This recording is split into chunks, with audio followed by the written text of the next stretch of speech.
के तपाईँ वा तपाईँका आफन्तहरू धेरै जोडले घुर्नुहुन्छ? यदि घुर्नुहुन्छ भने यो भिडियो अन्तिमसम्म हेर्नुहोला।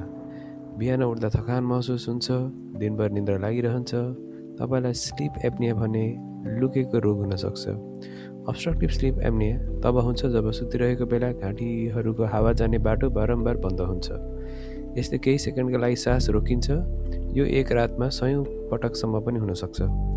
उपचार नगरेमा स्लिप एप्नियाले उच्च रक्तचाप, मुटु रोग, मधुमेह, स्ट्रोक, स्मरण शक्ति कमजोर हुनु, सवारी दुर्घटनासम्म गराउन सक्छ।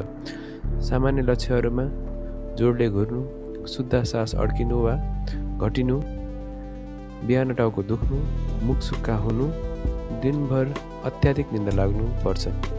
स्लिप एप्निया मोटोपन भएका वयस्कहरू, पुरुषहरू तथा मुखको हड्डी, म्यान्डिबल अथवा चिउँडो सानो हुनु वा सास फेर्ने नलीको समस्या भएका व्यक्तिहरूमा बढी देखिन्छ।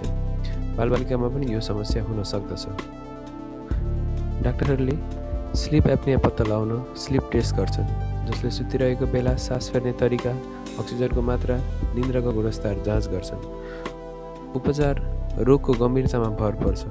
उपचारका विकल्पहरूमा तौल घटाउने, सुत्ने पोजिसन परिवर्तन गर्ने, सिप्याप मेसिन लगाएर सुत्ने, चिउँडो अगाडि सार्ने, विशेष दन्त उपकरण ओरल अप्लायन्स पर्छन् जसलाई सास फेर्ने बाटो खुला राख्छ।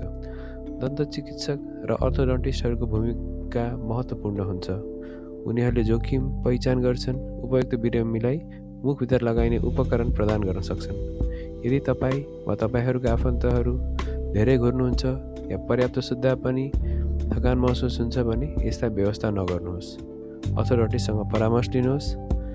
राम्रो निन्द्राले तपाईँको जीवन जोगाउँछ। धन्यवाद।